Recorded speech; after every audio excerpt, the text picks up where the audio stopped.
El padre Ángel no hizo su acostumbrado paseo vespertino. Después del entierro se detuvo a conversar en una casa de los barrios bajos y permaneció allí hasta el atardecer. Se sentía bien a pesar de que las lluvias prolongadas le producían de ordinario dolores en las vértebras. Cuando llegó a su casa estaba encendido el alumbrado público. Trinidad regaba las flores del corredor. El padre le preguntó por las hostias sin consagrar y ella le contestó que las había puesto en el altar mayor. El vaho de los zancudos lo envolvió al encender la luz del cuarto. Antes de cerrar la puerta fumigó insecticida en la habitación sin una sola tregua, estornudando a causa del olor. Cuando terminó estaba sudando. Se cambió la sotana negra por la blanca y remendada que usaba en privado y fue a dar el Ángelus. De regreso al cuarto puso una sartén al fuego y echó a freír un pedazo de carne mientras cortaba una cebolla en rebanadas. Luego puso todo en un plato donde había un trozo de yuca sancochada y un poco de arroz frío, sobrantes del almuerzo. Llevó el plato a la mesa y se sentó a comer. Comió de todo al mismo tiempo, cortando pedacitos de cada cosa y apelmazándolos con el cuchillo en el tenedor.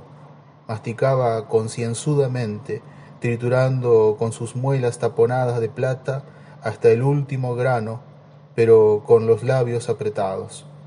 Mientras lo hacía, soltaba el tenedor y el cuchillo en los bordes del plato y examinaba la habitación con una mirada continua y perfectamente consciente. Frente a él estaba el armario con los voluminosos libros del archivo parroquial. En el rincón una mecedora de mimbre de espaldar alto con un cojín cosido a la altura de la cabeza. Detrás del mecedor había un cancel con un crucifijo, colgado junto a un calendario de propaganda de un jarabe para la tos. Al otro lado del cancel estaba el dormitorio. Al término de la comida, el padre Ángel sintió que se asfixiaba. Desenvolvió un bocadillo de dulce de guayaba, echó agua en el vaso hasta los bordes y se comió la pasta azucarada mirando el calendario. Entre cada bocado tomó un sorbo de agua sin desviar la mirada del calendario. Por último, eructó y se limpió los labios con la manga. Durante 19 años había comido así, solo en su despacho, repitiendo cada movimiento con una precisión escrupulosa. Nunca había sentido vergüenza de su soledad. Después del rosario, Trinidad le pidió dinero para comprar arsénico. El padre se lo negó por tercera vez, argumentando que era suficiente con las trampas.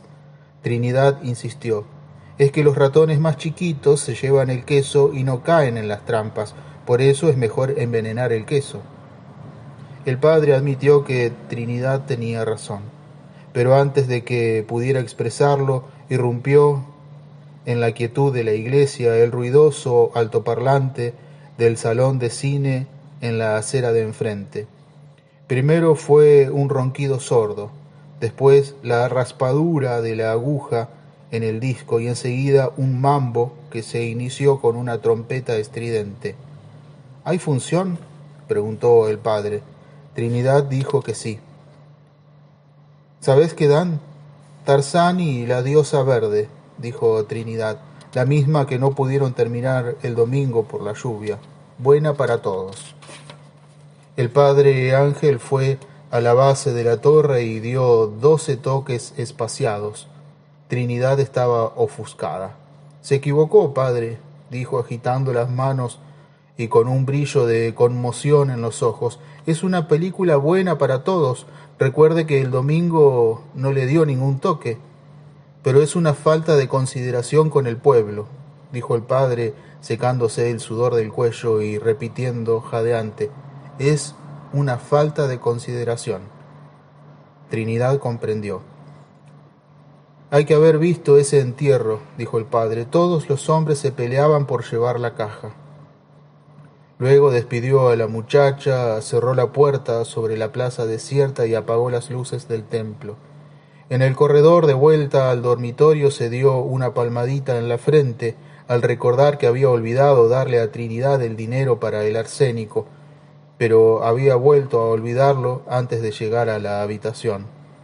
Poco después, sentado a la mesa de trabajo, se disponía a terminar una carta comenzada la noche anterior. Se había desabotonado la sotana hasta la altura del estómago y ordenaba en la mesa el bloc de papel, el tintero y el secante, mientras se registraba los bolsillos en busca de los lentes. Luego recordó haberlos dejado en la sotana que llevó al entierro y se levantó a buscarlos. Había releído lo escrito la noche anterior y comenzado un nuevo párrafo cuando dieron 3 golpes en la puerta. «Adelante». Era el empresario del salón del cine. Pequeño, pálido, muy bien afeitado, tenía una expresión de fatalidad, vestía de lino blanco intachable y llevaba zapatos de 2 colores. El padre Ángel le indicó que se sentara en la mecedora de mimbre, pero él sacó un pañuelo del bolsillo del pantalón, lo desdobló escrupulosamente, sacudió el polvo del escaño y se sentó con las piernas abiertas. El padre Ángel vio entonces que no era un revólver, sino una linterna de pilas lo que llevaba en el cinturón. «A sus órdenes», dijo el padre. «Padre», dijo el empresario casi sin aliento, «perdóneme que me meta en sus asuntos, pero esta noche debe haber un error». El padre afirmó con la cabeza y esperó. «Tarzán y la diosa verde es una película buena para todos», prosiguió el empresario. «Usted mismo lo reconoció el domingo». El padre trató de interrumpirlo, pero el empresario levantó una mano en señal de que aún no había terminado. «Ya he aceptado la cuestión de los toques», dijo, «porque es cierto que hay películas inmorales, pero esta no tiene nada de particular. Pensábamos darla el sábado en función infantil». El padre Ángel le explicó entonces que en efecto la película no tenía ninguna calificación moral en la lista que recibía todos los meses por correo. «Pero dar cine hoy», continuó, «es una falta de consideración habiendo un muerto en el pueblo. También eso hace parte de la moral». El empresario lo miró. «El año pasado la misma policía mató a un hombre dentro del cine y apenas sacaron al muerto se siguió la película», exclamó. «Ahora es distinto», dijo el padre. «El alcalde es un hombre cambiado». «Cuando vuelva a haber elecciones, volverá la matanza», explicó el empresario exasperado. «Siempre, desde que el pueblo es pueblo, sucede la misma cosa». «Veremos», dijo el padre. El empresario lo examinó con una mirada de pesadumbre. Cuando volvió a hablar sacudiéndose la camisa para ventilarse el pecho, su voz había adquirido un fondo de súplica. «Es la tercera película buena para todos que nos llega este año», dijo. «El domingo se quedaron 3 rollos sin dar por culpa de la lluvia y hay mucha gente que quiere saber cómo termina». «Ya los toques están dados», dijo el padre. Y el empresario lanzó un suspiro de desesperación. Esperó mirando de frente al sacerdote y ya sin pensar realmente en nada distinto del intenso calor del despacho. «Entonces, no hay nada que hacer». El padre Ángel movió la cabeza. El empresario se dio una palmadita en las rodillas y se levantó. «Está bien», dijo. «¿Qué le vamos a hacer?». Volvió a doblar el pañuelo, se secó el sudor del cuello y examinó el despacho con un rigor amargo. «Esto es un infierno», dijo. El padre lo acompañó hasta la puerta, pasó la aldaba y se sentó a terminar la carta. Después de leerla otra vez, desde el comienzo finalizó el párrafo interrumpido y se detuvo a pensar. En ese momento cesó la música del altoparlante. «Se anuncia al respetable público», dijo una voz impersonal, que la función de esta noche ha sido suspendida porque también esta empresa quiere asociarse al duelo. El padre Ángel, sonriendo, reconoció la voz del empresario. El calor se hizo más intenso. El párroco siguió escribiendo, con breves pausas para secarse el sudor y releer lo escrito, hasta llenar 2 hojas. Acababa de firmar cuando la lluvia se desplomó sin ninguna advertencia. Un vapor de tierra húmeda penetró en el cuarto. El padre Ángel escribió el sobre, tapó el tintero y se dispuso a doblar la carta, pero antes leyó de nuevo el último párrafo.